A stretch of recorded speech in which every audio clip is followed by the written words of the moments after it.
ayan na nga. Secrets naman tayo. 10 lang. 10 lang. Tapos ko na yung mga stories ko. 50 minutes lang do. So, ayan na nga. Start na tayo.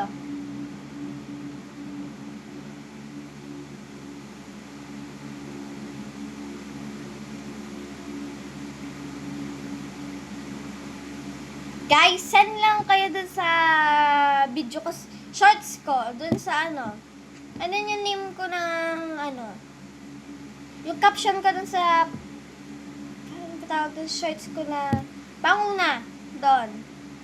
Yung sinabi kong magbibideo na ako ng mga ganito. Ganyan. So, ayun na nga. First secret. Nalaglag sa damo malapit sa nitso yung choknat ko. Pinagpagan ko lang sabay kain. Wala silang alam.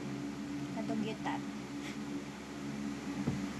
Okay, number 2. Tinago ko sa punta ng unang ko yung chippy na bawal. Chippy na bawal? Umabot ng 1 linggo. Inatake ng langgam at bumango. Number 3. Walang tissue kaya dahan-dahan kong pinaid sa ilalim ng kahoy na armchair ko.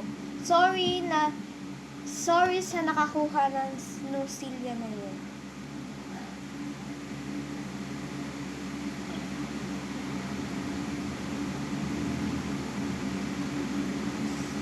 Sipon yan!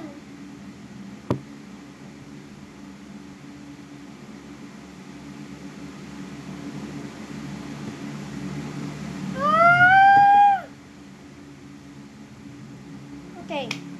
So, ay pang-apat. Sobrang baho ng medyas ko. Tinapan ko na lang sa bintana papunta sa bubong ng kapitbahay para hindi mahalata. So, okay. 5. Na-curious ako sa amoy ng dog food. Tinikpan ko ng konti. Lasang basang karton. Never again. Never niya daw kinain. Ay, naman. Sorry guys.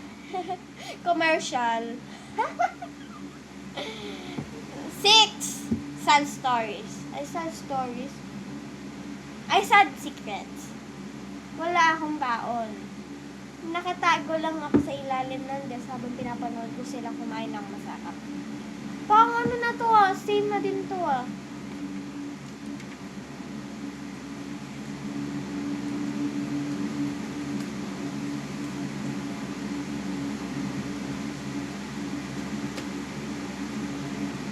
Yeah.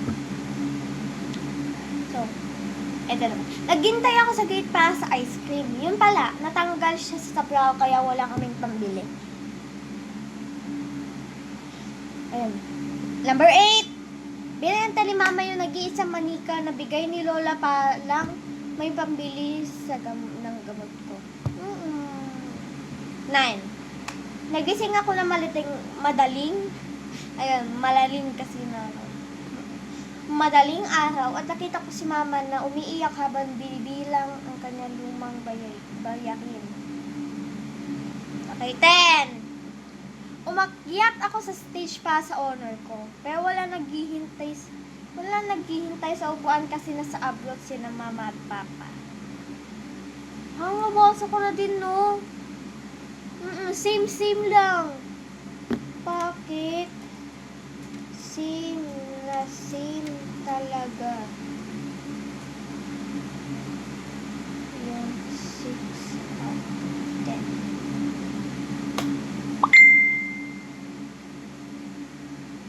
Yan. Okay. Hindi naman po nagtatapos. Thank you for watching!